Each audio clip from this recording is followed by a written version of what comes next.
Okay, guys, I'm back in for part two of singleness, changing terminology. Y'all pray for me with my speech. Y'all pray for me. But yeah, this is singleness, changing terminology, part two. So if you all have not listened to part two, at part one, I advise you to stop this video and go watch or go here. Like, go here. I'm not saying you have to watch my face through the whole thing. It's about 20 minutes long, but I want you to go listen to part one and then come back and listen to part two. So the last few things I was talking about how we put restrictions on ourselves because we say we're not married, don't have children, yada yada. Heard it, But so let's talk about the travel part. Let's talk about the travel part of being a single. And I was talking about a post on Facebook that I saw from my girl Deja from Newport News. She put a post up saying it was a picture of a plane, and it said 2018 mood.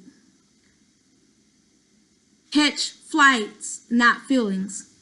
And I really liked that post. And so it started getting my mind rolling. It just got my mind rolling, Because like I said before in my past videos, you always have that one person in your group of friends where it's like, go, go, go. You always got something going on.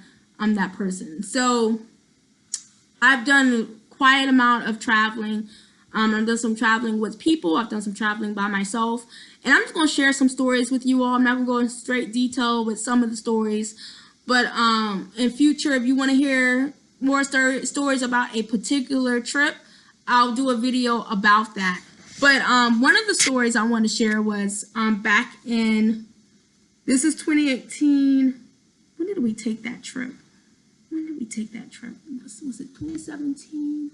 Was it 2017? Was it 2016? I think it was 2016. I think it was summer 2016, I believe it was. But my friend will, I'll share this. I'm going to share this with my friend that I actually went with, and maybe she could comment and say the exact year we went.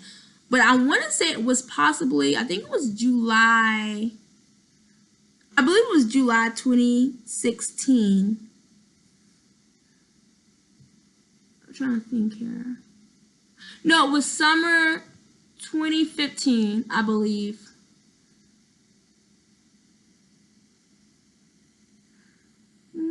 Yeah, I believe it was.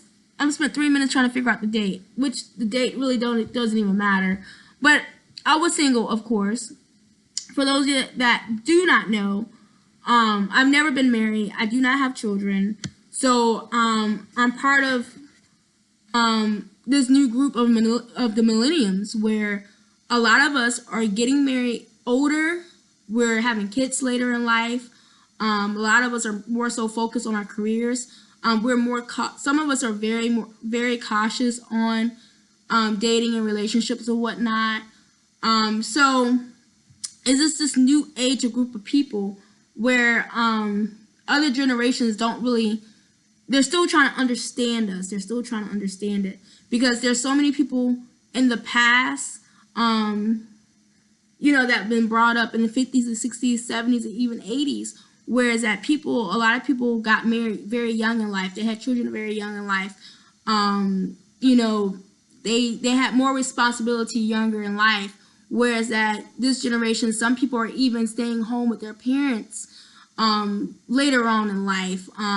Some are even they moved out and they're actually coming back to live with their parents. So it's this new phenomenon going on. And I'm not saying things are good or bad. It just really depends on the person and what's going on with that particular person. For me personally, it worked out best for me to move out. I moved out on my own when I was 19. I moved to Norfolk, Virginia, to Norfolk State University.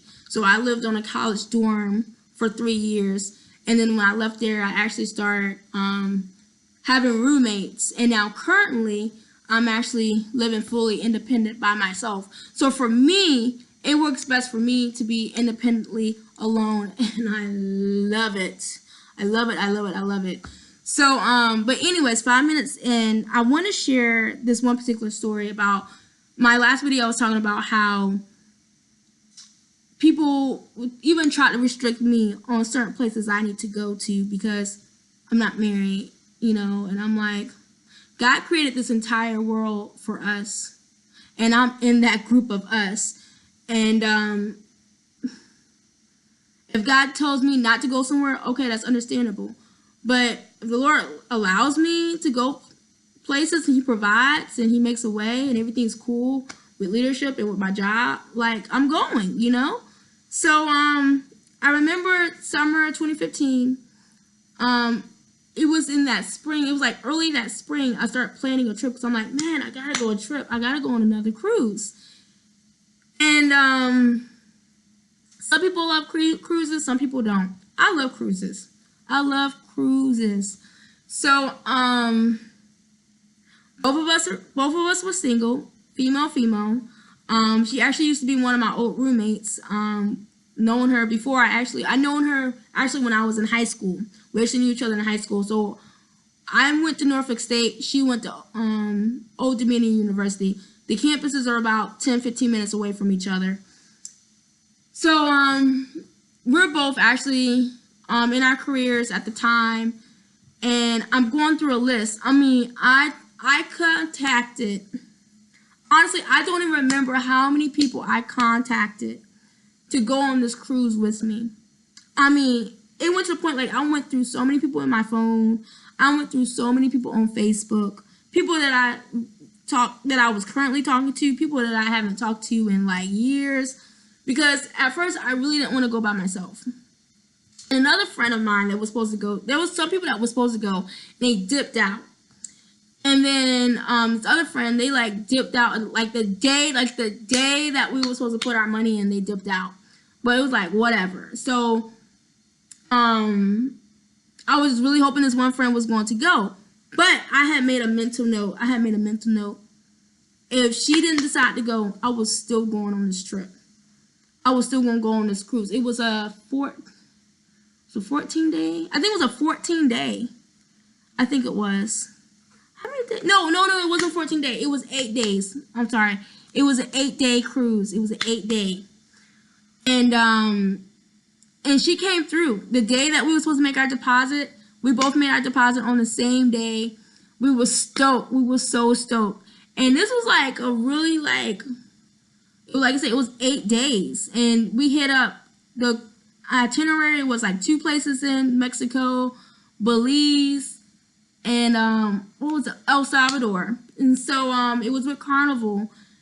And so it was so interesting because I remember on that trip, even us planning, we wasn't worrying about being uncomfortable because we didn't have a boyfriend or a fiance or a husband or whatever. We was just like, we both needed a vacation so bad. Like, we needed to have self-care so bad in different, in our different lives, in our different ways. And so when we got on this cruise, oh my goodness, like, the thought of being in a relationship wasn't even there, to be honest with you. It wasn't, like, we had so much fun. Like, it was so much fun. And we had in our times of dinner, it was the same group of people we ate with each night. And so all of them were, it was 6 of us together. So the other 4 people was mother and daughter. And so that was really cool. So we were all females, and we had a great time every night at dinner. And then in the morning times when we have breakfast, we would sit with like a different older couple. It was just really odd because that was like open seating, but for whatever reason, we was always sat next to like an older couple. And we shared so many laughs and memories and stories together. FYIs of cruises. It was just an awesome time. Even throughout the activities, like, we met some really awesome people. Like, in a way, I befriended some of the people on that ship. And I don't necessarily talk to them on an everyday basis. Like, some of them are on Facebook. And you just, don't necessarily talk, but we see their posting and stuff like that. So I'm just putting it out. I put that story out there for you all because you don't have to be in a relationship. You don't have to be married to enjoy life. You don't have to be in that quote unquote marital status to go on trips like a cruise. We was on a strict budget, me and my friend, when we made the deposit. Like, I remember, like, I did not go out to eat for like 2 weeks or something like that. Like, I was on a strict budget. Like, I didn't go out doing crazy spending. I didn't go out and do different things because I went home, I went to church, I went to work. Those are the only places I remember going to before this trip because I wanted to go so bad. So I made sure that I budgeted my money the right way. We had enough money to take some excursions. We got some awesome deals. I mean, we just really made it work. We didn't have to pay for cruise parking because one of the people I met in grad school, she actually lived like, what was it? I think it was like 30-40 minutes from the port. And so she allowed for us to go to her house, get cleaned up, and she drove us to the port, and she picked us up when we got back. Awesome. Like everything worked out so perfect for this trip. So I just want to encourage you all that you could do things like that being single, but you got to be smart. You got to budget your money. Like I said before in the video about follow the road signs of life, you need to stay in your lane. You need to know where you're going in life. And so you got to plan these things ahead of time. Like, just to share a few places I've been to. Like, I've been to Vietnam. I've been to Cambodia. I've been to Costa Rica twice. I drove from Virginia to Kansas City by myself. I've driven to Florida several times.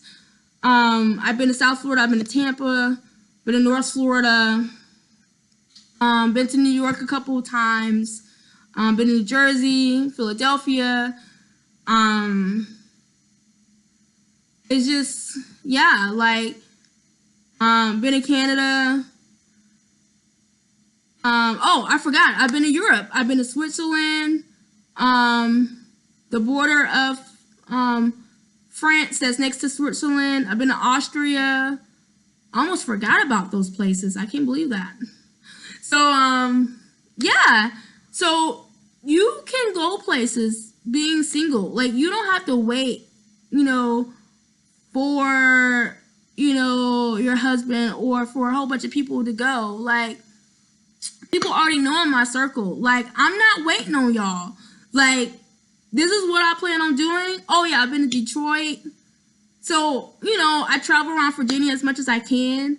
I love Northern Virginia, DC area. I love that area. But I won't live there because it's too expensive for me. Hampton Roads is expensive enough for me. So, like this year, I'm planning on going to Atlanta. I'm trying to take like a personal, I know someone that's getting married in ATL, and so I'm trying to go, and so I think I'm going to make that a personal trip for myself, coming a little earlier and staying a little later and just checking out Atlanta because I've never been to Atlanta all my life. I can't believe I'm about to be 30. I've never been to Atlanta. And where else I'm planning on going? Like, I plan on going back to Florida this summer because I have family there. I have friends there, so I'm planning to go, I'm trying to go to Tampa and Tallahassee this summer.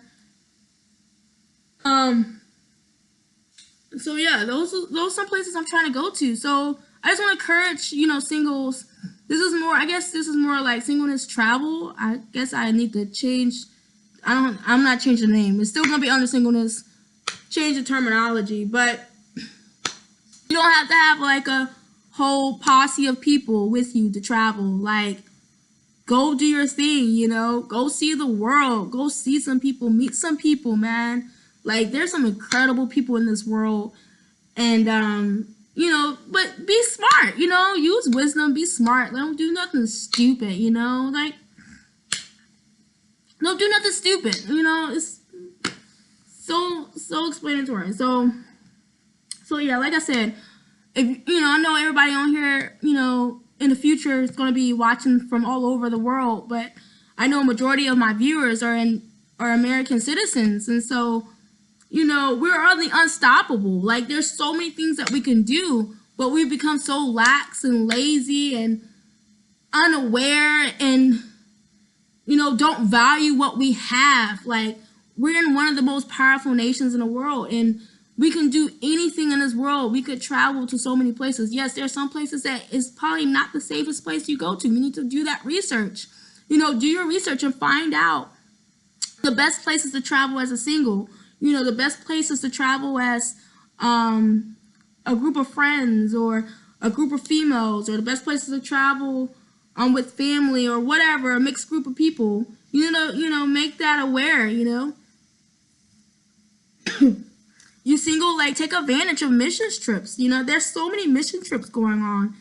And like my church personally, there's so many people going on mission trips this year. Like, take advantage of stuff like that. Like, get on board. Go see the world. Don't stay stuck up in your house all day, all spring and summer. Like, things are about to start happening. Like, I'm planning a trip to be in the DC area in May. Like, like I said, if the Lord allows me to go, if I have enough money, everything's approved with, my leadership and with my job, if I feel okay in my spirit about it, I'm gone. So, enjoy it. And there's so many people, and that's why I have so many people on my friends list on Facebook. Like, even though I need to, like, really look into Facebook and, like, really figure out who I really need to have on there, but I can't tell you how many people I met just out and about and become Facebook friends. There's people right now that I have never met in person, that I literally talk to on the phone, that we text or get on Messenger or whatever. It's possible. It's 2018. There's no reason for us to be able to communicate with people. We have our phones, we have text messaging, we have Facebook, Instagram, Snapchat, YouTube. Like, we'll experience the world. So don't come to me. I'm telling you right now. Don't come to me with the foolishness of you're being bored or you're not happy and all this type of stuff. Like, I'm gonna tell you right now, there's too many people like me and other people that are familiar with living a good life single for you to be around here depressed about it. Don't come to me. Like, I'm not saying that. Okay. Do I need to get some water or what? What's going on here? I guess I'm talking too much. But, give me 2 seconds. I need to drink water.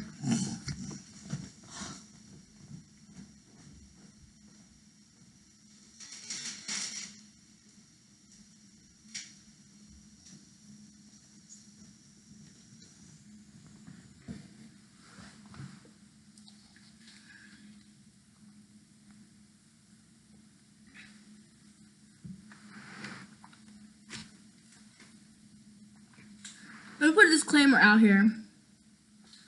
My undergrad is in psychology. My master's in counseling. I'm working on my supervision for LPC. So I'm very aware that depression is real. It's a real thing. So I'm not, please don't get me wrong. I'm not downing the actual diagnosis. All right?